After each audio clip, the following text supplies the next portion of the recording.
Hey everybody, this is And Brian. This is Josh. This is Erin. And this is Jill. Welcome to a special edition of Curiosity Continuum where we're talking to Erin and Jill about two small coins, and we're going to let them share their stories. We're going to jump right in, so launch out onto the loop with us today as we have Erin and Jill as special guests on the podcast.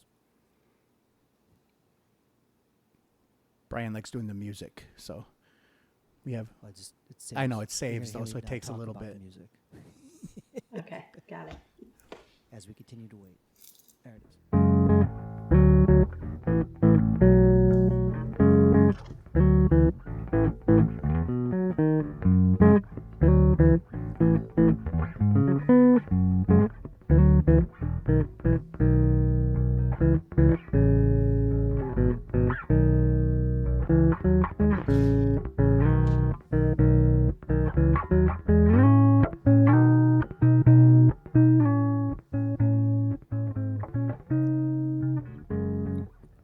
Hey everybody, this is Brian. And this is Josh. Welcome to the podcast for Curiosity Continuum. Curiosity Continuum is an industry-innovating, non-traditional company passionate about growing wisdom in the next generation. We are the essential bridge between the analog and digital worlds by building collaborative communities that unleash the power of adaptive expertise and innovation needed to thrive in the 21st century. We combine and mix essential elements needed to empower people to succeed in new ways not possible outside of a creative, thoughtful, diverse community of fellow curious people. Follow us on your favorite podcast app to receive notifications of new content. If you like what you hear and want to dive deeper, visit us at curiositycontinuum.com. Thanks for tuning in, and let's start the conversation. All right, Brian. So you had this idea, and to reach out to some people that we one person that we know, and another person we don't know, but they're doing something great. So why don't you start it off with what your thoughts were on this, and we can get them going and talking. Sure. So, social media is a great place to learn about people's lives and not necessarily have a connection with them like you once did. Now, for Jill, Josh and I were in the same class as Jill, years ago. We won't say how many years ago, but enough time has passed where we know better now not to say those things. So we stayed connected in that way, and over the years I've just seen life unfold, probably just from a distance, to say, oh, what's going on with people, right? And when we saw some news kind of come through our feed to say, hey, there's some things that Jill is doing now with this other person named Erin, and it sounds really cool. And I think it's something that we want to help bring attention to, because this is something that I don't think that people necessarily know how to talk about or know how to share it. And so I'm going to let Erin and Jill just kind of talk a little bit about why they're on the podcast today. And Josh and I are going to take more of a listening and questioning stance. We want you ladies to kind of talk about what you are up to. Awesome. All right, Jill, kick it off. All right. Your old buddies. Well, we are here today to talk about something new that Erin and I have started, and we are calling it Two Small Coins. Gosh. I'll start. It's okay. Yeah. So that's She okay. normally starts. I did. I kicked it to you, and I'm Brian usually does that the to me all starter. the time, and I'm the one who doesn't like to talk as much, so it's kind of hard. Sorry, Jill. Oh, yeah. So Jill and I met. Well, let's just start there. Jill and I met. We're coming up on a year. We haven't known each other that long, but we became really fast, close friends. We met through a mutual friend, and both have a similar story of being widowed early in life.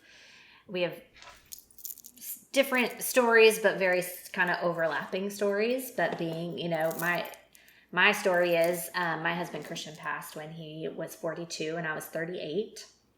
And that was in 2019.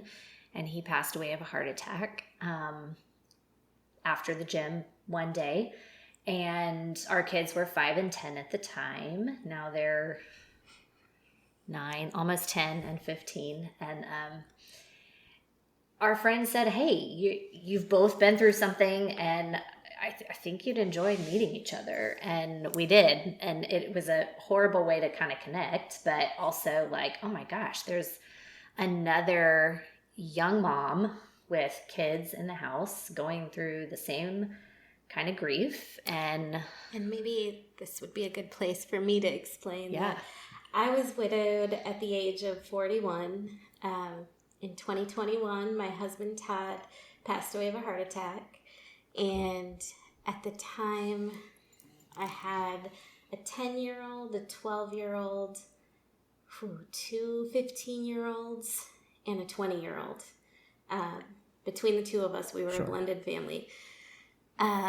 So it was very unexpected. He was out training for an Ironman and just had a heart attack, and they couldn't bring him back. So that's how I came to have a similar story as Erin. Right. Yeah. And we just started talking, and we became friends, and Christmas was approaching, and Jill... We scheduled breakfast one morning. Yeah. And before we left for breakfast, Erin brought out a gift for me, and it was a fully stuffed stocking. And what she told me in that moment was just, I know what it's like on Christmas morning to have nobody there to give you something. When the kids are all unwrapping everything that they got, and you're trying to make it a happy, Right. fun, normal morning, and it's not. Like, there's no way to make it feel normal for you.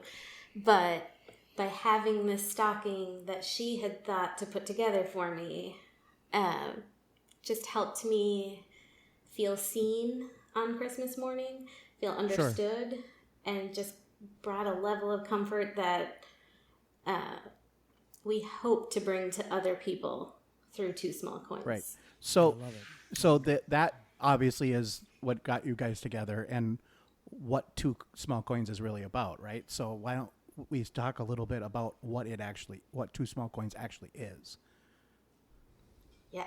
Yeah. So, Two Small Coins is a nonprofit ministry that we've created for widows like us that are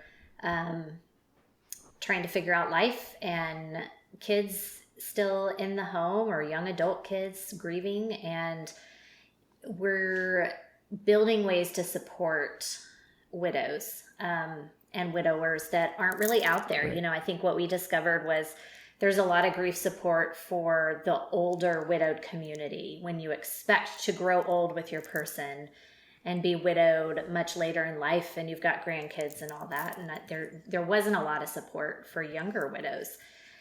And so we started building this thing of what can we do to love on widows and support them, and one of those is Hope Stockings that we this year our goal is to give out 100 filled, stuffed with love stockings to widows, so they have something special on Christmas morning for them. We've got other initiatives we can talk about, but that's the first, because it Sure. began that way. That's what we wanted Sure. to start with. So, I don't know, Brian, do you have a question to lead with, or? I think the thing that is on my mind is this. There is a shared suffering, you came into it through your own experiences, and yet here you find yourself. Erin, when you gave the gift to Jill, can you talk about how you saw that person, right? You didn't have, back in high school like Josh and I did. Tell us what you saw when you saw Jill to bring that to say I should do something for her. That makes me teary. That's a great question.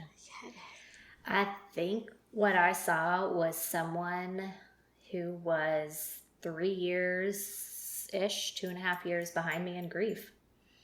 And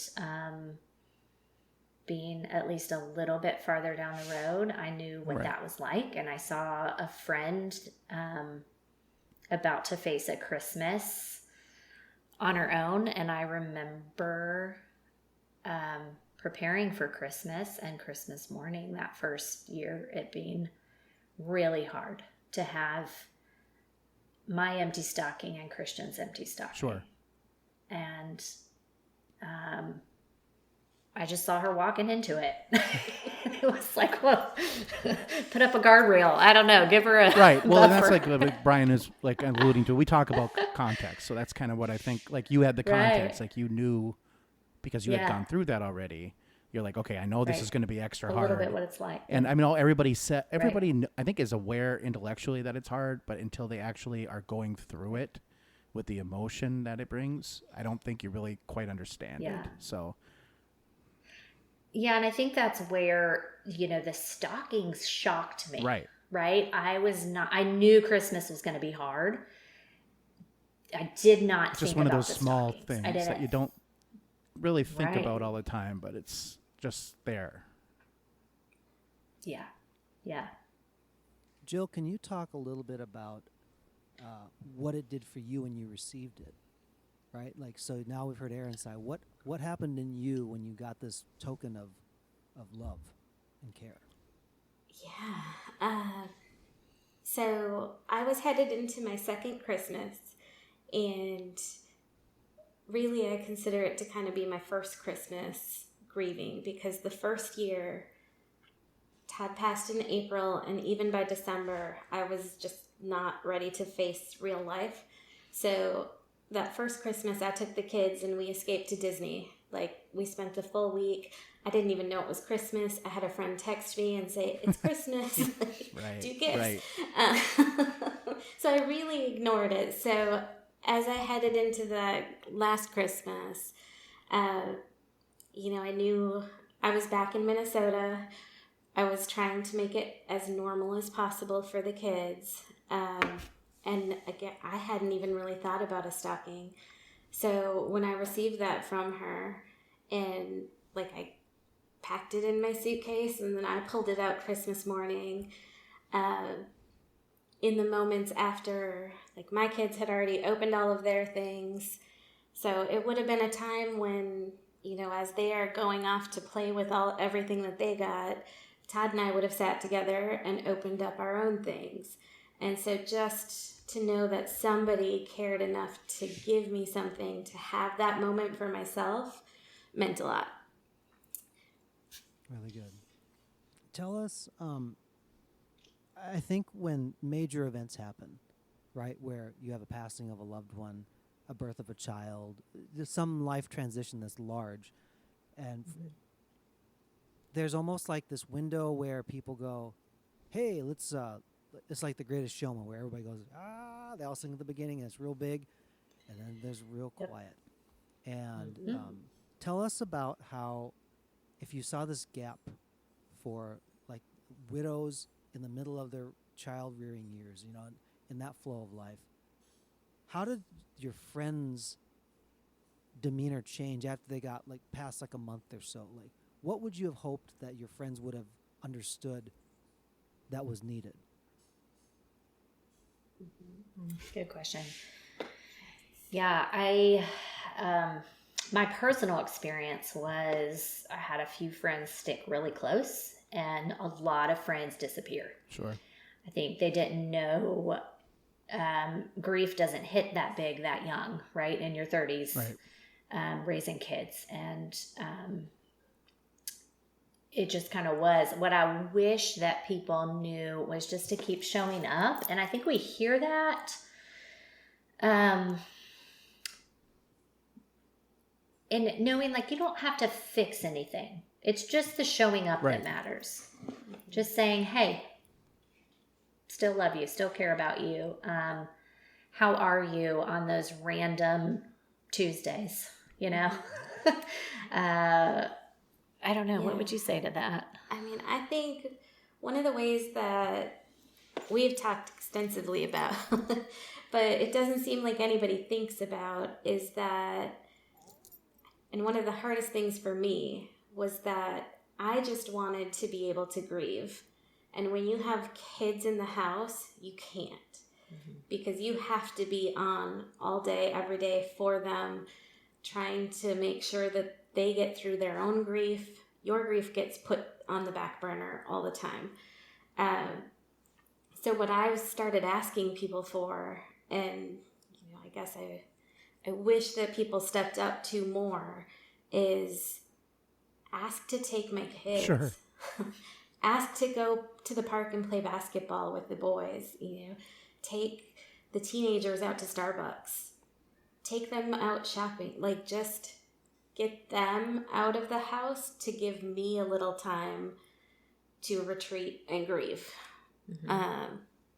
We've talked Two Small Coins right now. We're really focused on supporting the widow Correct. herself, but we have big future dreams of also being able to support and come up with programs to help support the kids directly. Right. But so much, and I think why we start with that is like, if mom or dad is okay, the kids are going to be more okay, right? That's just basic parenting 101. Like, whether you're widowed or not, like, the healthier mom or dad is, the better. And obviously the kids are gonna be. picking up on on you, and they're looking to you, especially since now you're only one parent instead of a team. Right. So Can you talk about the realities of making it normal? So, Jill, you said when, this Christmas, I just want it to feel as normal as possible. Every family's got their own things, but how did your family take it when you were trying to make it normal? Because there is no normal as it was. So Right. how is that translated? Yeah. I think for me, it was trying to go back to being around extended family, trying to really focus in on what Christmas should be about, which is time with family. It was, baking all the Christmas cookies and listening to the music. And again, we came to Minnesota. It was -30 high every day we were there. you got the full experience, yeah. And yet, my kids were still dressed head to toe in all their snow gear, out sledding and ice skating and on the snowmobile, like just trying to create some core memories for them so that they have something to look back at and still know that Christmas is a time for family. It's great. That's good. We're going to put a comma here in the conversation, folks, and we're going to continue the episode with Erin and Jill next week. So until next time, this is Brian. This is Josh. For Curiosity Continuum.